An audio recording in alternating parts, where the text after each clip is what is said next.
यासीन साहब की पहुंच क्या देखे, यासीन साहब की पहुंच वीरप्पा मोइली सबको मालूम है। आपका जहन जितना है उतने ही बात करें आप। हॉस्पिटल का इनॉग्रेशन हुआ, आधा कैबिनेट था, उनको मालूम है उनकी ताकत, उनका लेवल क्या है, उनसे पूछो। आप जो है छूटते यासीन साहब, छूटते यासीन साहब, यासीन साहब क्या क्या बनाए। मेरा सवाल है, आईडी के कटार में बहुत से लोग हैं, यासीन साहब लेवल क्या है आपको, यासीन साहब की बात कर रहे हैं। अस्सलाम वालेकुम, मैं मोहम्मद रफ़ीक, सिटी माइनॉरिटी चेयरमैन। कल एक स्टेटमेंट देखा साजिद समीर का, क्योंकि वाइस चेयरमैन है वो कुछ यासीन साहब के बारे में बोला, गलत सलत बोले हैं। और जब उन्होंने चार्ज लेकर आज को 15 दिन हो गया, 15 दिन के बाद उन्होंने डेवलपमेंट के बजाय यासीन साहब का नाम लेकर यासीन साहब को पॉइंट पर रखकर यासीन साहब के बारे में गैर ज़रूरी बात कर रहे हो। अब वो जो है उनका सब्जेक्ट ही नहीं है। उन्होंने जो वाइस चेयरमैन बने हैं, मुद्दे पे बात करना, डेवलपमेंट्स पे बात करना, वाटर है, सैनिटेशन है, गार्डनिंग है, फॉगिंग है, उसके बारे में बात करो।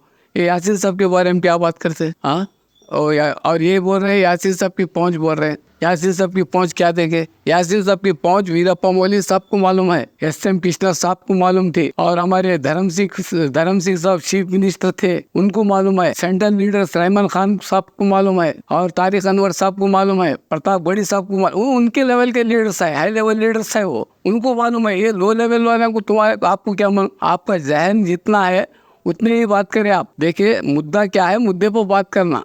आप एक वाइस चेयरमैन बने, आप डेवलपमेंट की बात करो। यासीन साहब को पॉइंट क्यों करें? क्या यासीन साहब ये थे?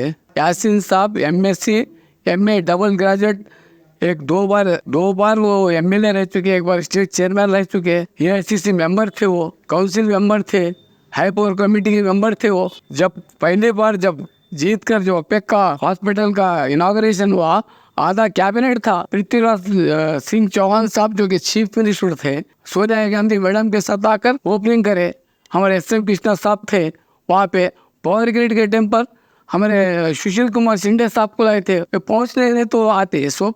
पर शरद पवार वक्त के बेबाक लीडर, आप पार्टी में है वो बात अलग है, जब थे वो उनको बुलाए। ऐसे आधे काम में कैबिनेट है, उनके रुसूखात उनके साथ है, उनको पहुँच है ना, उनको मालूम है उनकी ताकत, उनका लेवल क्या है, उनसे पूछो। रहमान खान साहब से पूछो, तारिक अनवर साहब से पूछो, इमरान प्रताप गढ़ी साहब से पूछो उनकी पहुंच क्या है बोलने का। या स्टेट में रहीम खान साहब को पूछो, जमीर अहमद साहब को पूछो, यूटी खादर साहब उनको पूछो उनके पहुंच क्या है बोलने का। आप जो है छूटते यासीन साहब, छूटते यासीन साहब, अरे क्या है, यासीन साहब एक बड़े नेशनल फिगर है, स्टेट के साथ साथ नेशनल सेंट्रल में भी एक दबदबा रखते हैं, उनके चर्चे होते हैं दिल्ली में बैठकों में। वैसे लीडर को तुम बार बार वो है ये भाई, तुम वाइस चेयरमैन बने, बड़ी खुशी की बात है, मुसलमान चेयरमैन बने बोल के। हाँ, आप जो है गैर ज़रूरी जो जहन में है वो बोल दिए खुश करने के लिए, मार्क्स लेने के लिए, ऐसा है तो ये गलत है। और एक बात, मेरे पास एक लिस्ट है, यासीन साहब क्या क्या बनाए, यासीन साहब क्या क्या बनाए बोलकर मेरे पास एक लिस्ट है, मैं लिस्ट अभी देता हूँ। यासीन साहब, इंद्रनाथ साहब हमारे जो रायचूर के लीडर थे, और उनके पीरियड से टिकट दे रहे, पोस्टर दे रहे। आज भी प्रेजेंट सिचुएशन में भी आज भी परमेश्वर साहब के पास उनकी फाइल है नॉमिनेशंस के लीडर्स। अभी जो चल रहे हैं वो कुछ इसकी वजह से जो है ना पेंडिंग है। वो अब ये बोलते हैं यासीन साहब वो, यासीन साहब सब्जेक्ट ही नहीं तुम्हारा। यासीन साहब को हटाकर बात करना, जो कुछ बात करना है मुद्दे पे करो। तुम वाइस चेयरमैन बने, एज ए वाइस चेयरमैन तुम जो डेवलपमेंट की बात करना वही करना था। आप यासीन साहब की बात क्यों करें? मेरा सवाल है। RDA में मैं भी नहीं बोला, 30 साल से पार्टी की खिदमत कर रहा हूँ। मेरे को भी कौतलट की टिकट पूछा, यही यासीन साहब दरूर बसरा सीनियर है, उनको देंगे बोल के थपके। और एक 14 में ताना नाग साहब है, उनको देंगे बोलकर बोले। हम भी उनको वो भी करें। आज तक हम है ना उम्मीद लगाए बैठे कुछ ना कुछ बनाते हुए। RDA के कटार में बहुत से लोग हैं। आपके सियासत में कितने दिन में आकर तुम डायरेक्ट RDA पूछ रहे। हाँ, मैं ज़्यादा बात नहीं कर रहा हूँ। जो कुछ भी है आइंदा से यासीन साहब के बारे में जो भी है आप करो, हमारी खुशी है। बात करो, वाइस चेयरमैन बनो, चेयरमैन बनो, वो बात अलग है। लेकिन क्या है, सब्जेक्ट टू सब्जेक्ट करो। गैर गैर ज़रूरी आप है ना बिला वजह यासीन साहब हो, यासीन साहब बोले। यासीन साहब क्या है? यासीन साहब लेवल क्या आपको? यासीन साहब की बात कर रहे हैं? यासीन साहब एक एजुकेटेड हाईली डिग्निफाइड आदमी है वो। मैं एक की तरफदारी करने मैं नहीं बोल रहा हूँ।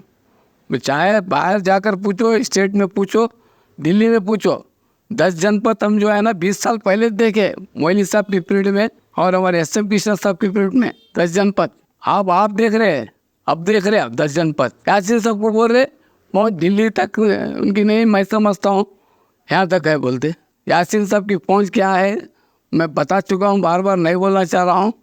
उनके लेवल के, उनके हाई लेवल के जो आदमियाँ हैं वो लोगों को बाखूबी मालूम है, तारुफ के मोहताज नहीं है भाई। लीडर बोलने के बाद हर किसी की रेस्पेक्ट करना, वो चाहे भोताज साहब हो, चाहे वसंत साहब हो, चाहे यासीन साहब हो। हम आज तक किसी को है ना ऐसे अल्फाजित नहीं करे। हम तो अपने दायरे में रहे। हम चाहे तो मैं बोलने वाले मिनिस्टर के साथ खड़े, हम चाहे तो कभी गलत अल्फाज नहीं रहे हम। और एक बात मैं ये कहना चाह रहा था, जो पानी के बारे में, वो सेकेंड लाइन का जो पानी लाए यासीन साहब पानी लाए घड़ी घड़ी बोलते।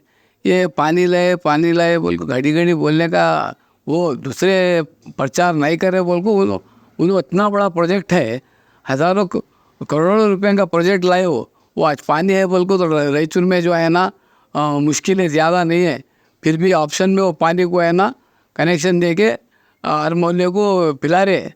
अब लोग एक नल ला के बोलते हैं, तो सेकंड लाइन ला के जाहिर ही बात है बोलना पड़ता है। This is a big achievement है वो साहब का, यासीन साहब का। और एक बात ये है, ये जो हमारे साजिद से भी बोल रहे हैं कि यासीन साहब फ़ोन नहीं उठाते। मैं मानता हूँ फ़ोन नहीं उठाए रहेंगे, आप जब करे रहेंगे, जब फ़ोन नहीं उठाए रहेंगे। एम दौलत साहब के पीरियड से जब पहले की बात बोल रहा हूँ, जब यासीन साहब फ़ोन नहीं उठाए तो भी जो है ना बाबर है, मैं हूँ, लेकर जाकर अब तक कामले साहब को भी है ना फ़ोन लगाकर देते, बात कराते। लेकिन समीर ने जब फ़ोन करेगा साहब नहीं उठाए रहेंगे, उनको तकलीफ रहेंगे, वो बात अलग है। लेकिन साहब फ़ोन ही नहीं उठाते, रेस्पॉन्स ही नहीं देते, वो सरासर गलत बात है। इंशाल्लाह कोशिश करेंगे, अपनी गलतियों को भी सुधारने की कोशिश करेंगे।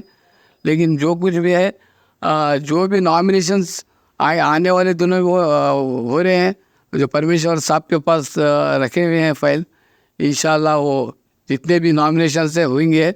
और साथ ही साथ जो पिछले उनके पीरियड से जितने भी नॉमिनेशन थे वो पूरी लिस्ट भेजे हैं साहब।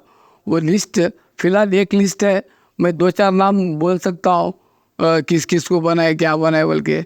आईडी हमारे खलील साहब को बनाए, उमर फारूक साहब को बनाए, और 4 वक़्त चेयरमैन बनाए, जानी साहब को बनाए, नज़ीर पंजाबी साहब को बनाए, रसूल साहब को वाइस चेयरमैन बनाए। अभी म्यूनसिपाल्टी में भी जो चेयरमैन बनाए उसके नाम लिस्ट में है।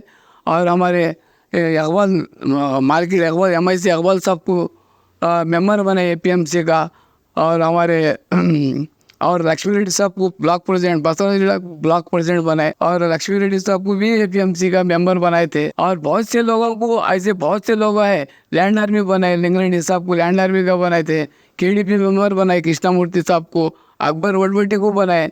ऐसे बहुत से है, लिस्ट 2-3 होता हो पढ़े तक। अब मैं तफसील से नहीं सुना सकता, वो ज़्यादा वो व्हाट्सएप के ज़रिए आप जो हज़रात कंप्लेंट है देख सकते हैं। यासीन साहब जो क्या करे हैं, क्या नहीं करे हैं, किस किस को करे हैं, लिस्ट भेजें। वो तो फ़िलहाल एक लिस्ट है वो ट्रेलर, और दूसरी लिस्ट भी आएंगी। उन्होंने नेक्स्ट लिस्ट आते स्टेम पर ले करेंगे। ज़्यादा बात मैं नहीं कहते हुए मेरी इतनी इल्तिजा है, आइंदा से जो भी करेंगे सब्जेक्ट पर बात करो, सब्जेक्ट पर बात ख़त्म करो। बिला वजह यासीन साहब को बीच में ला के यासीन साहब को बोल के आयल फाइल, वो ठीक नहीं है। मैं जाते जाते एक शेर अर्ज़ करना चाहता हूँ, मज़हब नहीं सिखाता आपस में बैर करना, हिंदी है वतन, हिंदुस्तान है वतन हमारा। अस्सलाम वालेकुम, जय हिंद, जय कर्नाटक।